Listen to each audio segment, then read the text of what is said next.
Vous savez, à 30 ans, vous ne pouvez plus vous plaindre des mêmes histoires, telles que mon père n'avait pas d'argent, voilà pourquoi nous souffrons. Ma famille était démunie, ma mère n'a pas fait l'école, voilà pourquoi nous nous sommes retrouvés au bas de l'échelle et nous y sommes condamnés. La vie est un combat, une lutte au corps à corps où tous les coups sont permis, dépendamment de vos valeurs. Si tu es un homme, à 30 ans, tu dois changer, tu dois avoir de la maturité, tu dois commencer à montrer les signes d'une personne stable, d'une personne ayant une direction dans la vie. Tu n'es plus un petit. La vie est dure, c'est vrai, mais tu dois avoir une direction. À 30 ans, tu ne peux plus commencer à courir derrière les gens, à faire les mêmes histoires que tu faisais quand tu avais 24 ans, à suivre les mêmes abrutissements, les mêmes vidéos, les mêmes pages qui ne vous apportent rien dans la vie, les mêmes entourages qui ne sont absolument stériles, les mêmes pensées, les mêmes personnes, les mêmes visions, les mêmes bêtises, les mêmes choses. Non, il faut grandir. À 30 ans, il faut arrêter d'appeler les gens « Salut mon grand !»« Ah mon vieux !»« Ah bonjour chef !»« Oh patron, comment ça va ?» Il faut arrêter ça, dégradant. Je pourrais comprendre que vous ayez des grands, des gens qui vous ont vu dans votre enfance, des gens qui vous ont vu grandir, qui ont été peut-être amis à vos grands frères ou vos grandes sœurs. C'est très bien, la politesse est une bonne forme de reconnaissance et d'humanisme. Mais ne faites pas de « Salut mon grand, bonjour mon vieux, bonjour mon chef, mon patron » une culture. Est-ce qu'il est votre patron? En quoi est-il votre chef? Vous savez, dans ce monde ici, c'est la course. C'est une guerre, une lutte au corps à corps, où tous les coups sont permis, selon vos valeurs. Vous n'êtes pas venu pour accompagner quelqu'un sur Terre. Vous n'êtes pas venu pour être la main d'œuvre de qui que ce soit. Vous êtes là pour faire votre histoire. Et si vous ne vous prenez pas au sérieux, si vous ne pensez pas assez grand pour vous-même, si vous ne réfléchissez pas conformément aux idées, aux valeurs, aux ambitions que vous tenez pour vous-même, quelqu'un vous prendra pour travailler dans son rêve. Quelqu'un vous prendra et vous se servira de vous pour compléter son rêve à lui. À force d'appeler les gens gratuitement patron, chef, boss, mon grand, supérieur, on crée sans le savoir une mentalité de dépendance. Regardez, je ne vous encourage pas à manquer de respect à qui que ce soit. Mais à 30 ans, vous êtes petit.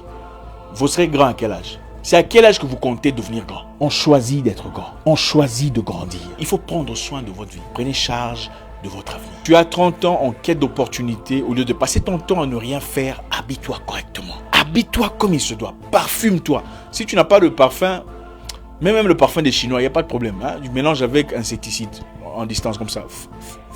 Ça va sentir bon. Ok? Faites-le. Allez dans un coin huppé de votre ville, un restaurant, je sais pas, une terrasse où des gens importants se présentent. Asseyez-vous. Achetez un coca. Juste un coca, d'accord? Et observez, regardez. Vous ne savez pas qui vous pouvez rencontrer là-bas. Achetez un coca, ce n'est pas cher. Et dites bonjour et souriez. Bonjour, comment allez-vous? Faites un compliment. Très belle chemise. C'est la porte.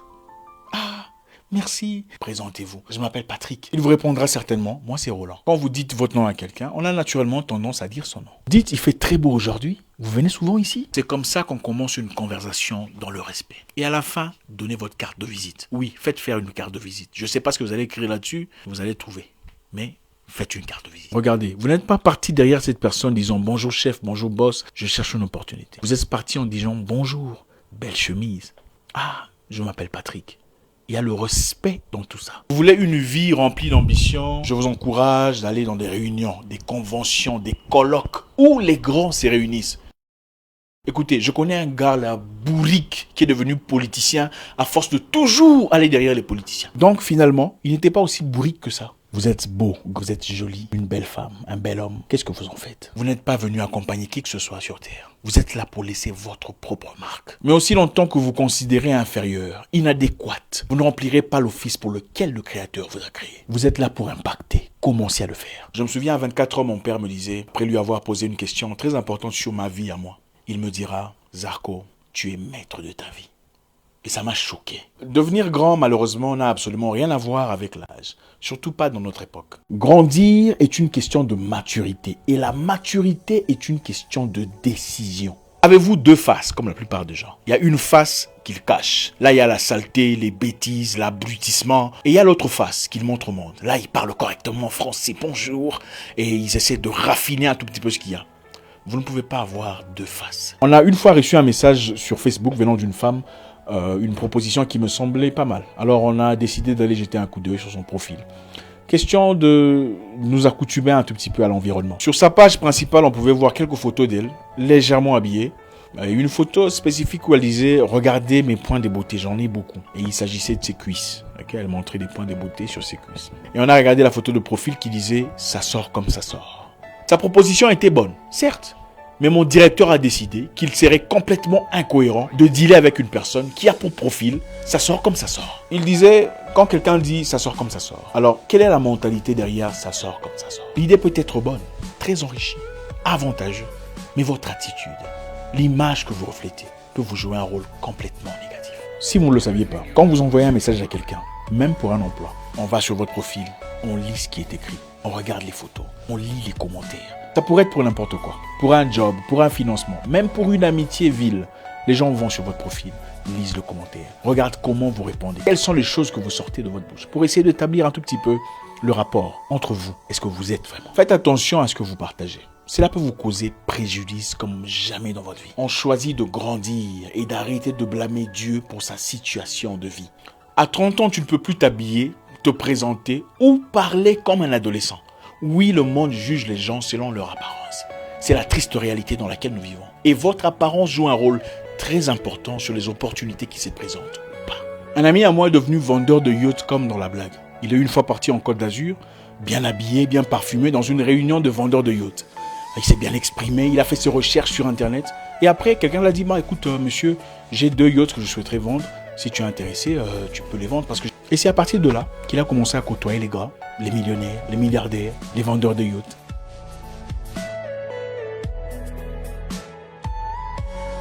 La plupart de nos vieux, qui ont fait des choses emphatiques pendant leur existence, l'ont effectué pendant la trentaine.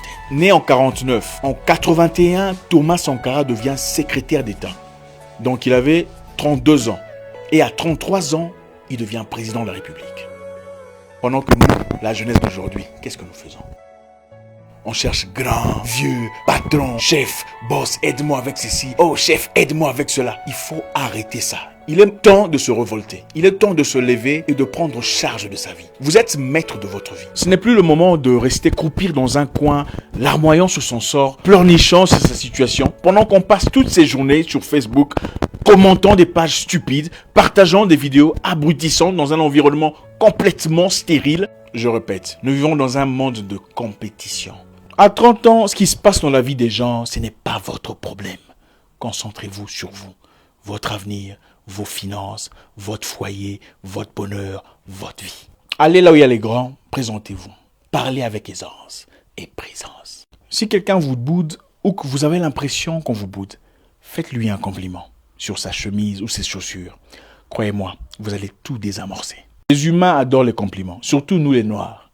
Même la personne la plus hostile à votre égard, faites-lui un compliment et il devient votre fanatique. La vie est un combat, une lutte au corps à corps, où tous les coups sont permis, selon vos valeurs.